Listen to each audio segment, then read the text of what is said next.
Hello friends, welcome back to my channel Annu tutorials. तो friends, आज का वीडियो आप सभी लोगों के लिए बहुत ही ज्यादा खास होने वाला है, तो आप वीडियो को पूरा जरूर देखें और वीडियो को अंत तक देखें। तो फ्रेंड्स देखिए, जैसे आप लोग ब्लाउज बनाते हैं तो आप अपना ब्लाउज एकदम अच्छी फिटिंग के साथ बनाकर रेडी करते हैं, लेकिन क्या है, ये शोल्डर गिरने की समस्या है वो खत्म नहीं हो रही है। वो समस्या ज्यादा से ज्यादा लोगों को आ रही है, तो आपको उसे कैसे खत्म करना है तो देखो, मैं इस वीडियो में आपके लिए डिटेल से समझाऊंगी। तो फ्रेंड्स आइए वीडियो को शुरू करते हैं और सीख लेते हैं। तो फ्रेंड्स देखिए, मैंने ये यहाँ पे ब्लाउज का जो फ्रंट पार्ट है उसको मैंने कट कर लिया है। देखो इस तरीके से मैं आपके लिए खोल के दिखा रही हूँ, और इसके डॉट पॉइंट के निशान भी मैंने लगाकर कंप्लीट कर लिए हैं। तो देखो, जैसे आप ब्लाउज की कटिंग करते हैं तो शोल्डर गिरते हैं, तो देखो हम ध्यान रखते हैं यहाँ पर, यानी कि जो शोल्डर की, इसको इस तरीके से हम कटिंग करते हैं, यानी कि शोल्डर की कटिंग हम तिरछा करते हुए करते हैं, यानी कि गले की तरफ शोल्डर को इस तरीके से आधा या फिर पौना इंच झुकाते हैं, और उसी शेप में हम इसकी कटिंग करते हैं। जैसे निशान लगाया है उसी शेप में हम इसकी कटिंग करेंगे।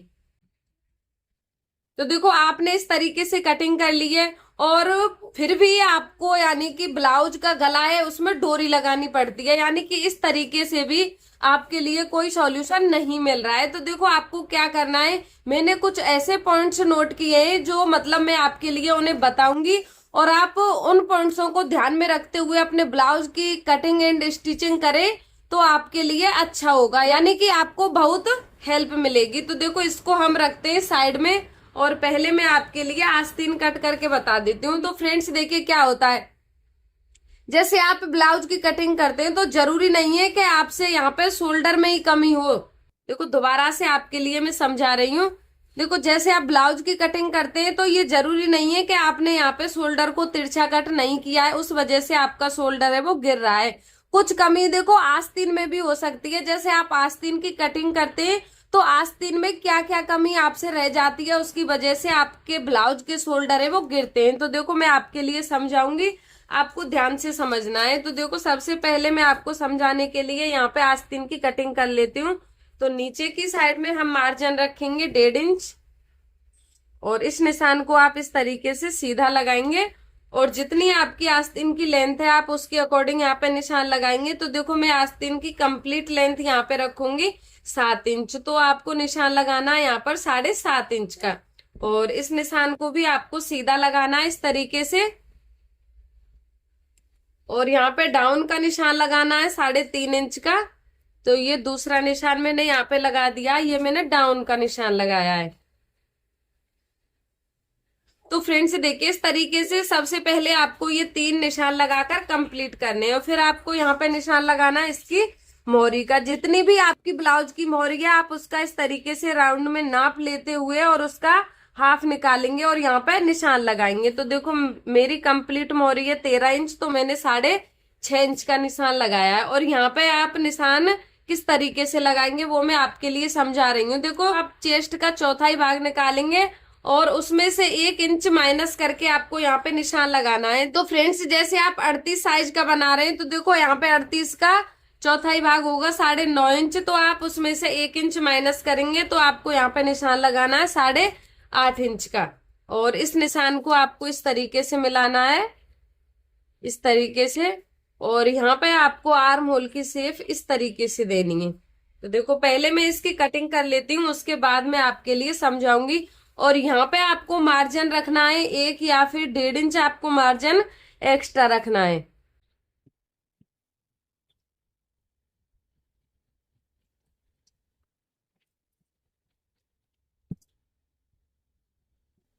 तो फ्रेंड्स ये देखिए, मैंने आस्तीन की कटिंग यहाँ पर कर दी है। तो देखो, आस्तीन में कहाँ पे मिस्टेक होती है जिसकी वजह से ब्लाउज के शोल्डर है वो गिरते हैं। तो देखो, जैसे आप आस्तीन की यहाँ से फ्रंट आर्म होल की डाउन में कटिंग करते हैं, तो देखो आप डाउन में कटिंग करेंगे आधा इंच या फिर पौना इंच, वो आप चेस्ट के अकॉर्डिंग करेंगे। अगर आप आस्तीन की कटिंग डिटेल में देखना चाहते हैं तो आप मेरे चैनल पर जाकर देख सकते हैं, आपको डिटेल में आस्तीन की कटिंग है वो मिल जाएगी। तो देखो, ये मैंने फ्रंट वाले आर्म होल को यहाँ पे डीप कट कर दिया है। तो फ्रेंड्स देखिए क्या होता है, जैसे आपकी आस्तीन है यहाँ से, यानी कि आप यहाँ पे आस्तीन की लेंथ चेक करेंगे तो देखो जैसे आप लेंथ चेक करेंगे तो 2 या फिर 2.5 इंच से इस तरीके से आप निशान लगाएंगे और यहाँ पे आप चेक करेंगे। देखो जैसे आपकी आस्तीन है वो इस तरीके से खिंचती है, यानी कि यहाँ पे हल्की सी आस्तीन है वो इस तरीके से खिंचाव करेगी। और जैसे ही आपकी आस्तीन यहाँ पर खिंचाव करेगी उससे क्या है कि आपके ब्लाउज के शोल्डर है वो गिरेंगे। देखो यहाँ पे आपकी आस्तीन यहाँ से टाइट हो जाएगी तो क्या है, ब्लाउज का जो शोल्डर है वो ऑटोमेटिक ही यानी कि गले की तरफ से ढीला आएगा। तो ये तो आपको पता ही है। देखो आस्तीन चाहे यहाँ से टाइट हो या फिर यहाँ से टाइट हो, वो तो सीधा के सीधा यानी कि गले पर फर्क पड़ेगा। जैसे ही आप ब्लाउज को पहनकर चेक करेंगे तो अगर आपकी आस्तीन यहाँ से टाइट आ रही है तो 100% आपका ब्लाउज का शोल्डर है वो गिरेगा ही। तो ये आपको ध्यान रखना है। देखो यहाँ से आपकी आस्तीन की जो सिलाई है इस तरीके से खिंच के नहीं आनी चाहिए। देखो मैं सिला हुआ ब्लाउज मेरा दिखा देती हूँ, उसमें आपको समझना है। तो देखो ये मेरा सिला हुआ ब्लाउज है, तो देखो इसकी आस्तीन मैं आपके लिए दिखा रही हूँ। देखो ये इसका शोल्डर है और ये इसकी आस्तीन है। देखो यहाँ से यहाँ तक बिल्कुल बराबर है। तो देखो जैसे आप यहाँ पे आएंगे, इसमें तो डिजाइन है सिंपल आस्तीन, यानी कि आप सिंपल आस्तीन में भी ये चेक कर सकते हैं। तो देखो ये तो डिजाइन की वजह से इसमें कोई खिंचाव नहीं आएगा, बट क्या है देखो जैसे ही आप आस्तीन को चेक करेंगे तो इस तरीके से नीचे की तरफ आपकी आस्तीन है वो जाएगी। तो आप समझ लीजिए कि आपका ब्लाउज का गला है वो 100% इस तरीके से खिंचेगा। तो आपको यहाँ से आस्तीन को ढीला करना है। और देखो दूसरी बात मैं आपके लिए बताती हूँ, जैसे आपका ब्लाउज का शोल्डर है वो बहुत ज्यादा गिर रहा है तो देखो आपकी आस्तीन है मोहरी में से बहुत ज्यादा टाइट है, यानी कि पहनने के बाद इस तरीके से खिंच के आ रही है।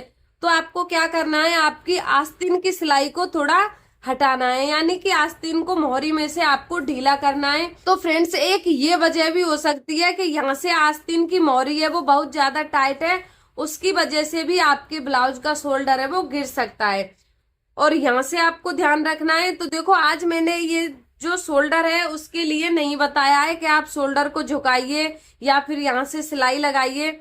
ये सिलाई लगाने के बाद भी आपका शोल्डर है गिरता है तो आप आस्तीन को चेक करिए कि आपकी आस्तीन है यहाँ से आर्म होल की तरफ से टाइट तो नहीं है या फिर आस्तीन की मोहरी टाइट तो नहीं है।